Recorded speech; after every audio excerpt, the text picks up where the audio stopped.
What did you think about Dick Barton as a competitor, a guy you saw kind of at arm's length? You know, you're just a guy.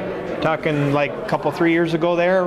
Many years ago, if you want. Oh, he always was beating me, so I was always like, I couldn't get low enough on the track because the guy's always rolling around the bottom, kicking my rear end. So I started racing in 1981. Oh, is that right? Yeah. Sportsmen? No, spectators. Spectators? Yeah, I was 17 years old. Had a four-door Chrysler Newport that the frame was so rusty it wouldn't pass inspection, so my mother gave it to me. And we welded a two-post angle iron roll cage in it. Yep. And went racing. Yep. Then you graduated just ultimately to late model. Yeah. And was your dad sort of an inspiration through that process too? Because I know he was a driver at some point. Yeah, actually when we got started, he was against it because he knew the time and the commitment and all that it took. But we were motorheads back then. Back then, we were building cars and messing around with them. Back when my dad ran Sportsman's, my brother, I don't think, was old enough to go to the races. And I remember my mom saying that we were going to the races that night, and I'd be so excited. And I was one of the kids hanging on the fence down in turn 3 watching Bobby Snars and Jay Pyler. And I mean, I was a huge Bobby Snars fan because he started in the back and he drove to the front. I mean, that was different racing back then. That and eating macaroni and cheese, that was a big deal before we went to the races. So. And then when you finally get behind the wheel. Oh boy. In a late model, you must remember your first race. It says late model. One of my first races with late model, I'm going to tell you, I have fond memories because I passed Ron Stanko down at Conneaut. And I doubt it was my first race, but it was one of them.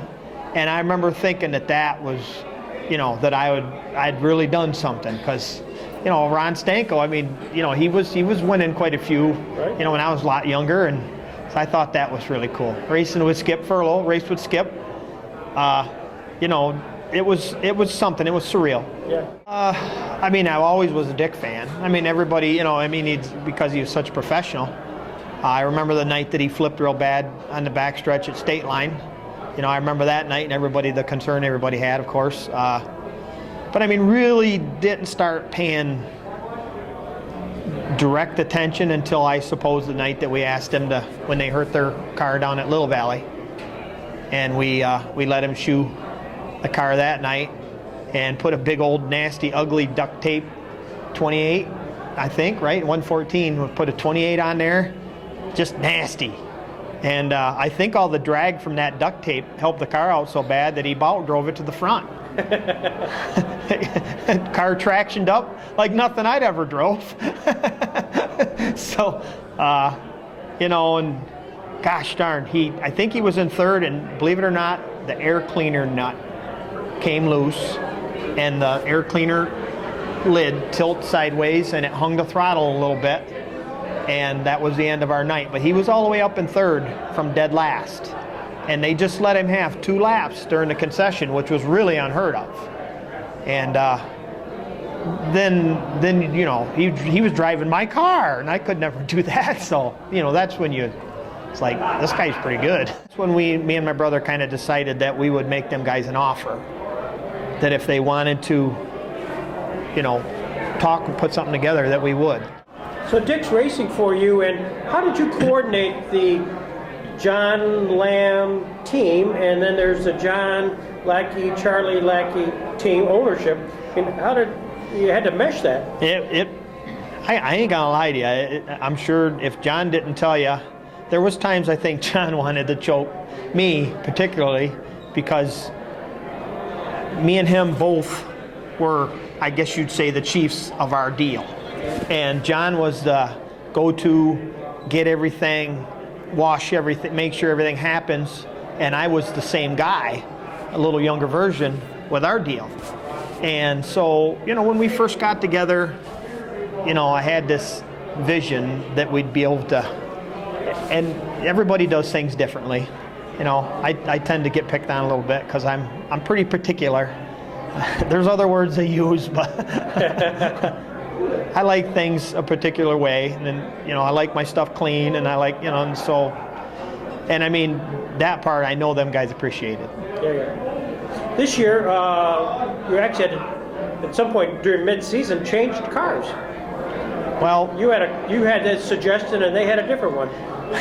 Well, we had our meeting down here last winter, and me and my brother had talked, and I kept telling my brother we got to get a different style front end rocket for Dick.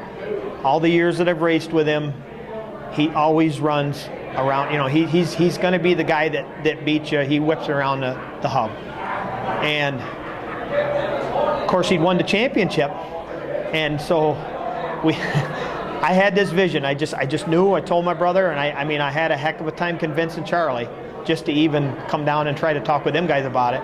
That I think we need to get him a different style car. Because he's running the ring up on the wall, and anybody that knows that's watched Dick drive over the years, he's not a up banging the cushion guy. That's my opinion of my years of seeing him.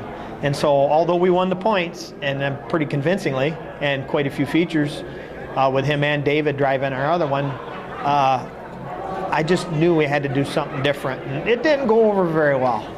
I'm not real forceful, so I spent a good part of an hour or so trying to convince John and Randy and Greg and everybody that what I thought, and I didn't do a very good job, convincing them to where my brother would have just slammed his hand down on the table and said, "Damn it, this is what we're doing." And I don't do stuff that way. He's a salesman.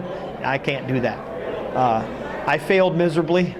I think when we all walked out of this little room right here, I'm quite sure Randy wanted to choke me a couple times because I didn't exactly word things maybe as the way I should have. I'll tell you the truth, with about 5 laps to go, coming down the backstretch, I literally did glance up at the scoreboard, and I seen the 28 was in second still. And then that's all I had really time for. Yeah. So when it's all over, you pass, the gets the checkered flag, and then I seen the people jumping around. Yeah. I still didn't know that he'd won, and then and then it got pretty real.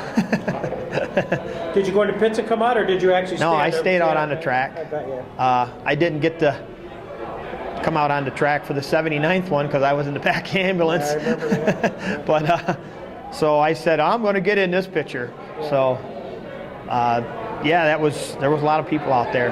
Everybody's pretty happy. What made Dick so distinctive? What characteristics, skill sets that can you put a tag on that? Killer instinct, but in a nice way. He's gonna beat you. He's just gonna do it nice, and that's my. Just real consistent, real smooth. Brings the car home most every night. I actually think that he actually bent last year. Believe it or not, we ran the front bumper on both his and David's car all summer. Same front bumpers. This year, Dick did bend one, so I told him that was coming right out of his pay. but he, that's what wins championships. I've always strived to do that, and it's hard. I seem to hit everything. Honestly, just 10 minutes ago, I watched the 80th feature win. It's the first time I've seen it because I lost a driver. They're great friends. And I think John's going to come around next summer. John says that I'm going to be his new project. So.